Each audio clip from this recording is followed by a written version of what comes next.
नमस्कार दर्शकों, मैं अमर उजाला के लिए अलीगढ़ से चमन शर्मा। आज उत्तर प्रदेश के पूर्व चीफ मिनिस्टर और समाजवादी पार्टी के राष्ट्रीय अध्यक्ष अखिलेश यादव अपने चाचा शिवपाल यादव के साथ अलीगढ़ में आए। वैसे तो यहाँ पर उनका एक शादी समारोह में शामिल होना था, परंतु उसी दौरान मीडिया से वो मुखातिब हुए और उन्होंने जो वर्तमान सरकार है उस पर खूब जम कर के तंज कसे। उन्होंने जो है एएमयू में मंदिर को लेकर के अपना वक्तव्य दिया। उन्होंने वक्फ बिल जो संशोधन आया है उसको लेकर के भी अपनी बात रखी। साथ ही साथ उन्होंने जो रामजी लाल सुमन ने जो बयान दिया था राणा सागा पर, उसको लेकर के जो विरोध दर्शाया जा रहा था उसको लेकर के भी अपना व्यू सामने रखा। उन्होंने बहुत कुछ कहा, तो आइए ले चलते हैं उन्हीं की प्रेस वार्ता में जिसमें उन्होंने खुल करके बोला। क्या बोला, आइए देखते हैं। जहां तक जो राजनीतिक परिस्थितियां हैं, भारतीय जनता पार्टी का जो रास्ता है वो नफरत भरा है। भारतीय जनता पार्टी है और जब जब अपनी नाकामी उन्हें छिपानी होती है तो कोई ऐसा फैसला लेते हैं जिससे लोगों का ध्यान बढ़ जाए। ध्यान बढ़ने के साथ साथ समाज में कैसे हम खाई खोदें उस दिशा में काम करते हैं। लोकतंत्र को और संविधान को और बाबा साहब भीमराव अम्बेडकर जी का दिया हुआ संविधान, समय समय पर ये उसको नहीं मानते हैं, उसकी कोई परवाह नहीं करते हैं। ये हमारा संविधान हमारी ढाल है, संविधान हमारा सम्मान है, संविधान हमें पहचान देता है, संविधान हमारा हक अधिकार हमें दिलाता है। उस संविधान पे समय समय पर भारतीय जनता पार्टी चोट पहुंचाती है और कानून व्यवस्था की तो पोल आज खुल गई। आज कानून व्यवस्था की पोल इसलिए खुल गई कि मुख्यमंत्री जी को साइडलाइन कर दिया गया और अधिकारियों से ये जानकारी ली गई कि आखिरकार उस घटना में कितने दोषी पकड़े गए हैं। आपसे बेहतर कौन जानता होगा कि उत्तर प्रदेश की कानून व्यवस्था क्या है।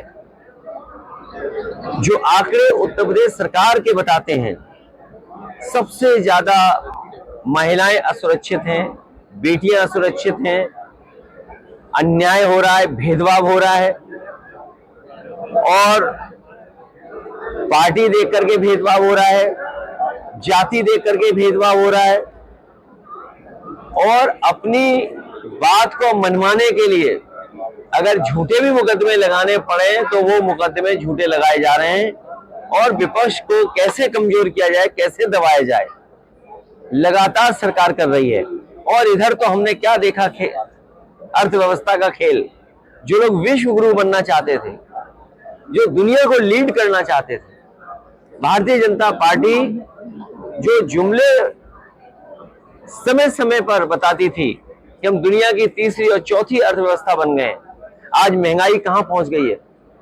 महंगाई बढ़ती चली जा रही है, बेरोजगारी बढ़ती चली जा रही है, सरकारी नौकरियां नहीं है, किसान की आय दोगुनी होनी थी वो दोगुनी नहीं कर पा रहे हैं।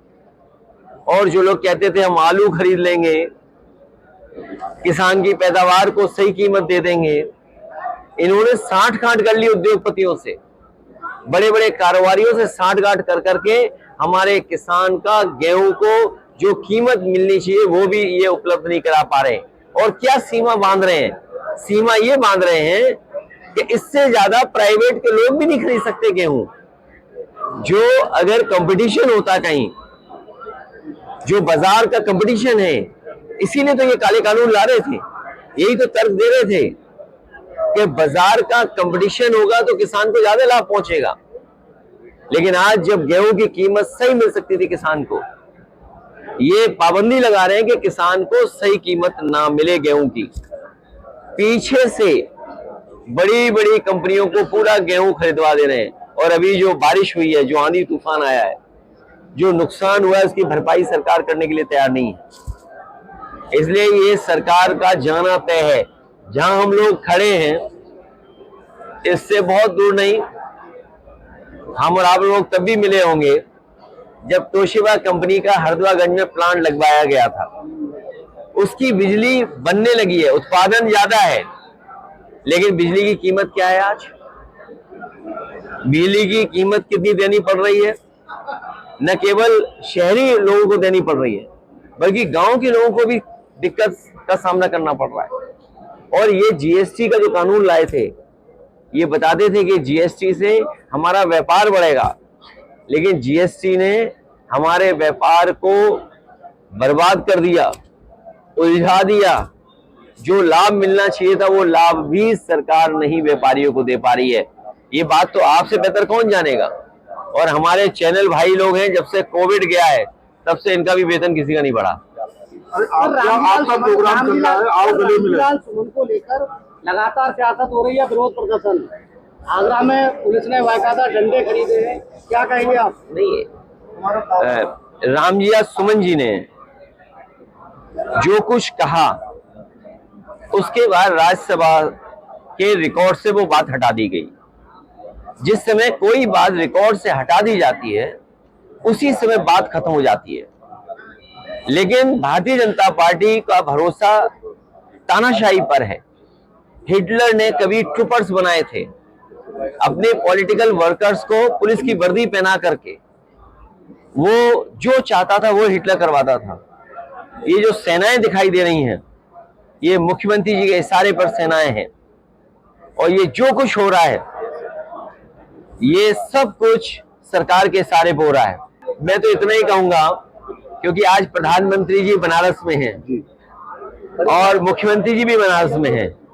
अब मैं प्रोटोकॉल याद नहीं दिलाऊंगा, लेकिन मैं बस इतना ही कहना चाहूंगा, अगर गांव की बात हुई है, गले मिलो इसलिए क्योंकि हमारा जो समाज है, हमारा जो देश है, अलग अलग धर्म, अलग अलग जाति का है।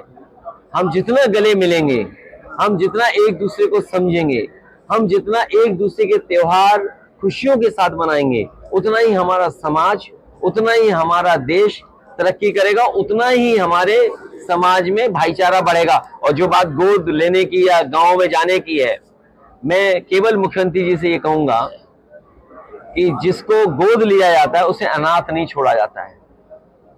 जिन सांसदों ने कभी गांव गोद लिए होंगे उन्हें अनाथ कर दिया।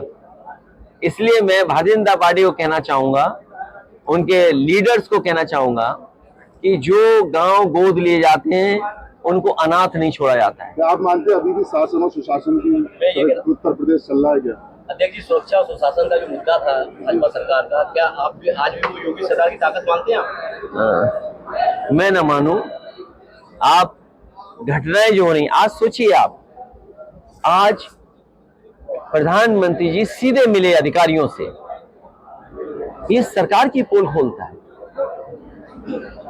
ये जो घटनाएं बनारस में हुई हैं, केवल एक घटना बनारस में नहीं हुई।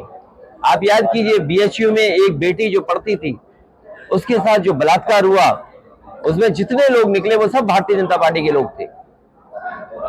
और कानून व्यवस्था की सवाल तो आपको बीजेपी से पूछना चाहिए। उनका एक विधायक कपड़े फाड़ करके भगवान श्री राम के दर्शन करने गया, और उसने जो कहा अधिकारी कमिश्नर के लिए, वो तो मैं कह भी नहीं सकता हूं। क्या दूध पिया हो तो, और यहाँ जितने पत्रकार हैं वो जानते होंगे कि ये दूध पियो वाला क्या नारा है, क्या गाली है, या किस तरीके से किसी को चैलेंज करने वाली बात है। उन्होंने अभी अपने हटे हुए कपड़े बदले नहीं हैं। तो कानून व्यवस्था तो समझ लो यही है। और जब प्रधानमंत्री सीधे जानना चाहते हो तो सोचिए सरकार की क्या बची कानून व्यवस्था। और सच्चाई ये है, दिल्ली वालों को लखनऊ वाले धोखा दे रहे हैं। सर, एक अलीगढ़ को लेकर सर अलीगढ़ आउटसोर्स डिपार्टमेंट करने जा रही है। आउटसोर्स यही होता है कि जैसे आपके मालिक है, जब चाहे तब निकाल दें आपको। सर अलीगढ़ और आउटसोर्स इसलिए कर रहे हैं क्योंकि आज आरक्षण न देना पड़े, जो हक है, जो आरक्षण है वो न देना पड़े, अपनी मनमानी तरीके से नौकरी दे दें, मनमानी तरीके से वेतन तय कर दें, मनमानी तरीके से एक्सप्लॉइट कर दें। सर अलीगढ़ को लेकर मेरा सवाल है। अलीगढ़ मुस्लिम यूनिवर्सिटी में अब जो हिंदू छात्र हैं मंदिर बनवाने की मांग कर रहे हैं, ऐसे में तमाम कथावाचक भी बयान दे रहे हैं एमयू कैंपस में मंदिर बनना चाहिए जिस तरीके तमाम मस्जिद हैं। मैं उन लोगों से कहूंगा, अंग्रेजों के जमाने के जो 2 एक्ट बने, एक BHU बनारस हिंदू यूनिवर्सिटी और एक अलीगढ़ मुस्लिम यूनिवर्सिटी, मैं उन बुद्धिजीवियों से कहूंगा कि दोनों एक्ट को पढ़ लें और उस समय क्या भावना थी दोनों एक्ट को पढ़ करके उनके समझ में आ जाएगा। क्योंकि आजकल अगर ये आज के माहौल में कुछ चीजों को देखेंगे तो उन्हें कुछ समझ में नहीं आएगा। आज अभी आप छात्रा से भी मिले थे, उन्हें की परीक्षाएं दे भाई, मुझे दुख है इस बात का, उस बेटी से मिला। आप में से कई लोगों ने खबर चलाई, कई चैनलों में खबर चली कि उसके पहनावे को लेकर के उसे परीक्षा नहीं लिख पा रही है बेचारी, सर्टिफिकेट नहीं मिल रहा है। इससे बड़ा अनकॉन्स्टिट्यूशनल काम क्या हो सकता है?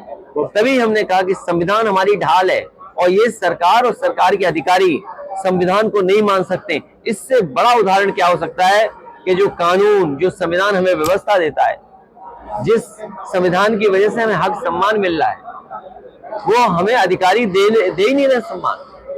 अगर उसका भविष्य अंधकार में जा रहा है तो उसके लिए भारतीय जनता पार्टी की सरकार दोषी है, यहाँ के अधिकारी दोषी हैं कि जिसकी वजह से उसका भविष्य अंधकार में जा रहा है। वक्फ बोर्ड के खिलाफ है हम लोग। जिस तरीके से वो बिल आया है उस बिल को हम लोग कभी स्वीकार नहीं कर सकते। भारतीय जनता पार्टी के बिल को हम कभी स्वीकार नहीं कर सकते। अगर आप ये वीडियो YouTube पर देख रहे हैं तो हमारे चैनल को सब्सक्राइब करें और बेल आइकन को दबाना ना भूलें। अगर आप Facebook पर ये वीडियो देख रहे हैं तो हमारे पेज को लाइक करें।